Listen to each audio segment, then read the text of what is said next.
Doa dan harapan. Belum. Apa nanya apa nih? Bang, gimana perasaannya dibuatin lagu, dijadiin lagu seperti apa mungkin? Itu saya menghargai terutama Pak Dito di sini karena penghargaannya itu adalah apa yang selama ini memang saya selalu encourage, selalu dorong anak muda atau orang muda agar selalu jangan nyinyir, tapi hargailah prestasi orang. Jangan nyinyir, jangan pansos, tapi hargailah prestasi orang. Jadi lagu ini adalah merupakan penghargaan mungkin terhadap prestasi saya, dan mudah-mudahan lagu ini berguna untuk generasi muda. Kira-kira begitu. Karena memang saya dari daerah sudah berhasil menaklukkan ibu kota, berhasil menaklukkan para wanita cantik juga. Gitu. Tapi setiap liriknya benar ya, maksudnya menggambarkan sosok Hotman Paris. Iya, setiap liriknya benar. Itu waktu dibuat dulu sudah beberapa bulan lalu ya. Dibilang hidupnya miskin. Saya protes, enggak, gua nggak pernah miskin loh. Aku dari daerah, bapak orang kaya daerah. Orang kaya daerah, tapi tidak kaya Jakarta, orang kaya daerah. Saya 10 bersaudara dan 6 orang sarjana. Bayangin tahun 70-an semua udah sarjana dan semuanya lulusan universitas termahal lagi, yaitu Unpar Bandung, Universitas Katolik Parahyangan, mampu dari Danau Toba dikirim. Itu satu prestasi, dan yang paling mengilhami saya adalah ibu saya yang secara biologis hidupnya tiap hari bekerja, dan lagu ini adalah salah satu menggambarkan memang apa yang sudah saya peroleh. Jadi terima kasih kepada Pak Dito. Kenapa uangnya kurang banyak gitu? Malu-malu nih. Mohon kan kayaknya ucapannya luar biasa, bikin lagu semua kayaknya bagus. Apalagi sih yang mau Hotman Paris tuh, apalagi sih? Apa? Apalagi sih yang mau Drake kayaknya semua udah punya gitu. Apalagi? Enggak, gini loh. Kebahagiaan itu sebenarnya adalah apa yang menjadi passion kita, apa yang menjadi kemauan dalam diri kita. Kalau saya itu kemauannya ya bekerja tiap hari, walaupun penampilan saya begini, yang sepatunya dari Paris segala macam, tapi memang saya tiap hari kerja keras terus, itu hobi saya, ya. Dan saya karena sudah hampir 40 tahun jadi pengacara. Saya mulai jadi pengacara itu dari tahun 82, dan saya pernah 20 tahun sama asing. Itu saya 10 tahun pernah jadi anak buahnya puluhan pengacara bule. Terus saya dikirim ke Australia tahun 88 oleh bapaknya Nadiem Makarim. Bapaknya Nadiem Makarim itu adalah dokter hukum dari Harvard, Dr. Lolo Makarim. Nadiem Makarim yang Menteri Pendidikan. Dulu waktu saya masih sama bapaknya, Nadiem Makarim itu masih anak kecil, karena jadi menteri. Terus saya 10 tahun di situ jadi anak buahnya berbagai pengacara bule, ada ratusan pengacara. Saya dikirim kemudian tahun 88 ke Australia. Saya bekerja di kantor pengacara terbesar di Australia yang pengacaranya 700 orang.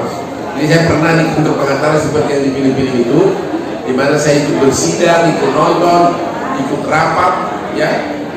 Dan saya pulang tahun 91 dari Australia. Saya menjadi pimpinan dari kantor pengacara terbesar di Indonesia. Saya membawahi puluhan pengacara bule. Nah, mungkin ada pertanyaan. Tiba-tiba saya sudah mulai bosan saya dengan dunia yang terlalu perkara-perkara besar. Saya tahun 91, 92 udah nama saya sudah di mana-mana, di Herald Tribune, di New York Times, yang koran yang dibaca Obama. Tapi lama-lama bosan. Mulailah saya waktu itu, asli saya yang pertama adalah Cut Keke, Sofia Lajuba, itu asli saya yang pertama. Ya, baru kemudian sekarang.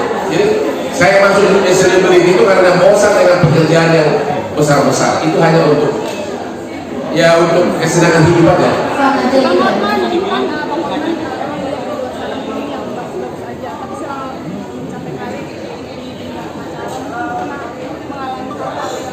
Ya pernah, saya pernah mau bunuh diri.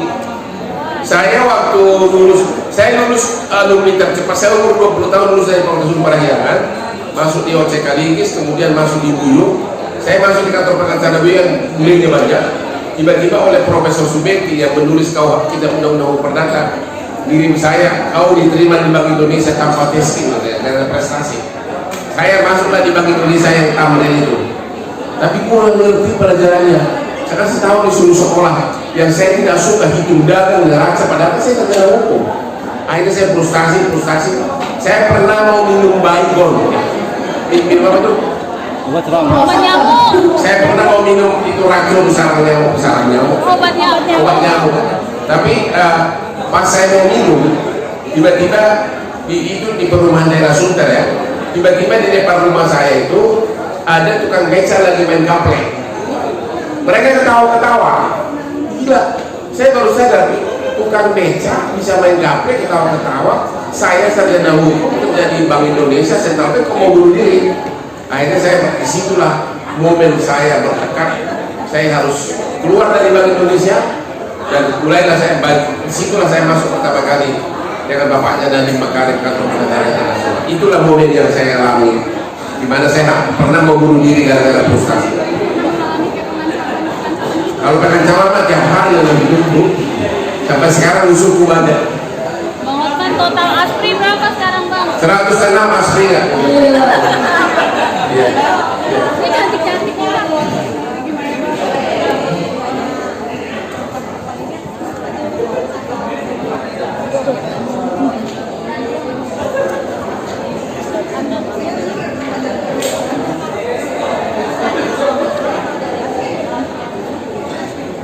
Itu dari Ricardo yang ada.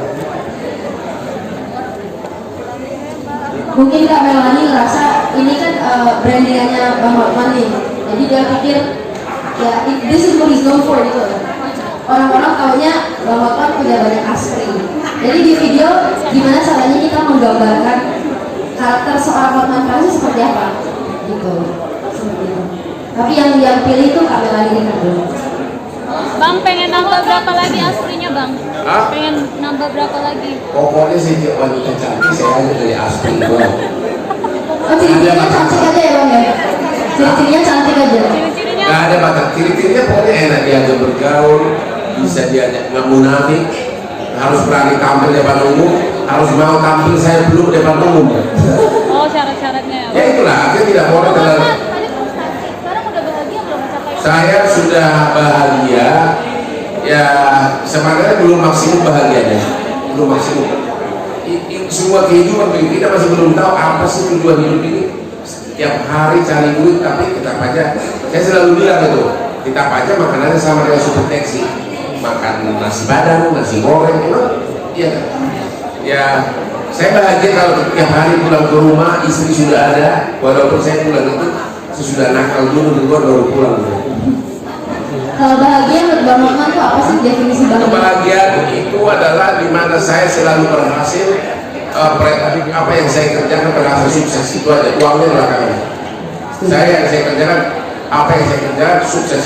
Sekarang ini saya dicerca begitu banyak fans saya karena saya membela kasus narkotika terbesar sekarang ini, yaitu Irjen Pol Teddy Minahasa. Padahal Anda tahu nggak, ada lagi perkara yang terbesar yang saya mundur, honornya miliar tadi itu Sambo. Saya yang pertama diminta Sambo sama Ibu PT itu. Tapi karena banyak pertimbangan termasuk panggilan saya di HWA terus keberatan semua, saya mundur.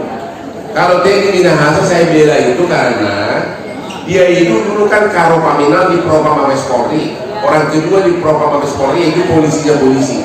Dulu ratusan orang di Kopi Joni, pengais keadilan, banyak minta bantu ke saya dan saya minta bantu ke dia, dan dia sangat menolong sekali, nggak pernah minta duit.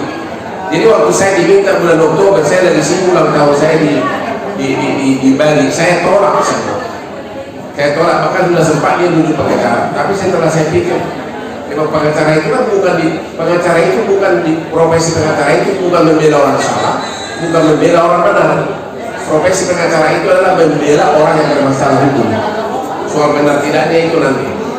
Dan sekarang saya banyak benar yang menghujat saya, kenapa bela bantar narkoba? Pena Melita tidak dihujat karena sudah berhasil saya bantu dia.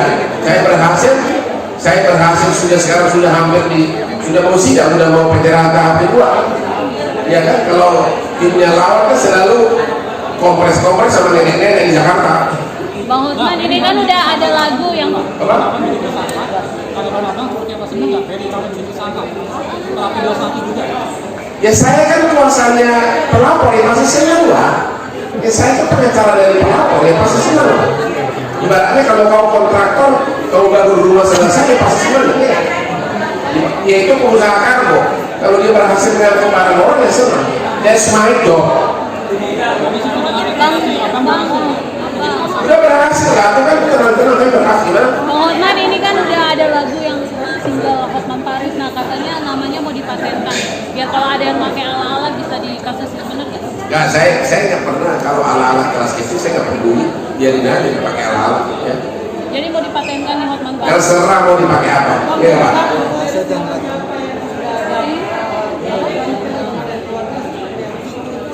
Keluarga, oke.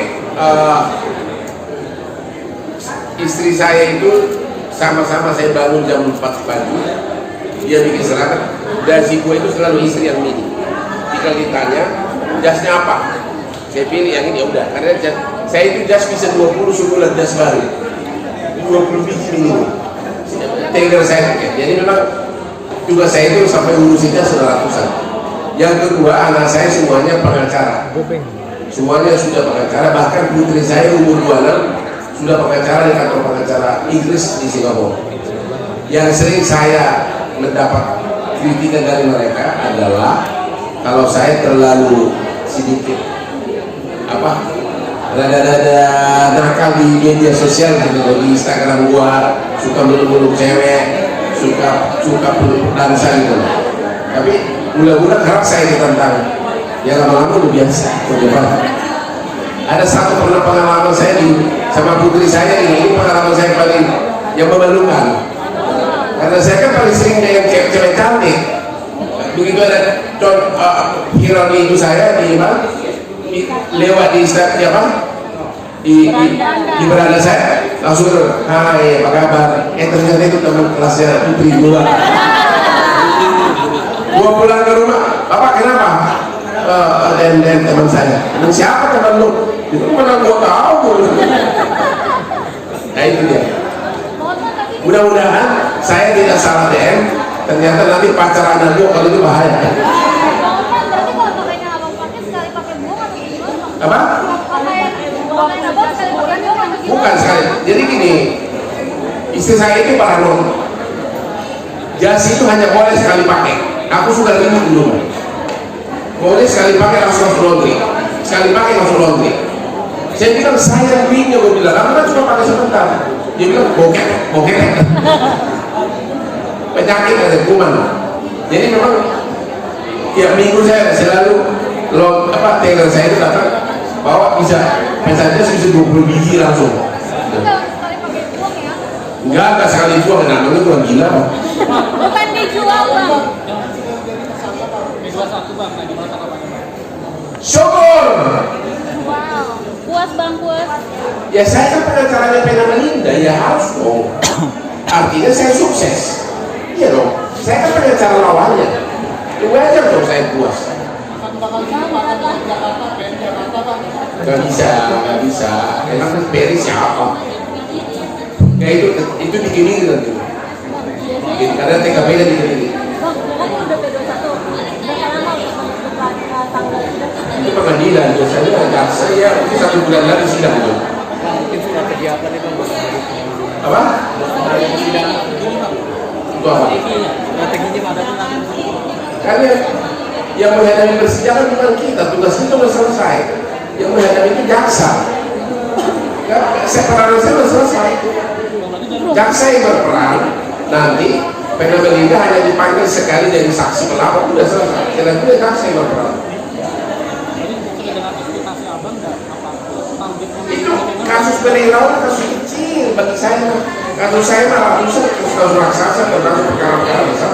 Ini jangan tanya dulu soal itu apa sih? Nggak ada, bukan siapa-siapa. Ya udah ya. Hari tua nanti mau kayak gimana sih? Hari tua nanti mau kayak gimana sih? Makasih. Udah Hari tua mau saya sama cewek cantik ini nanti jalan-jalan ke rumah. Oke, thank you Abang. Oke ya?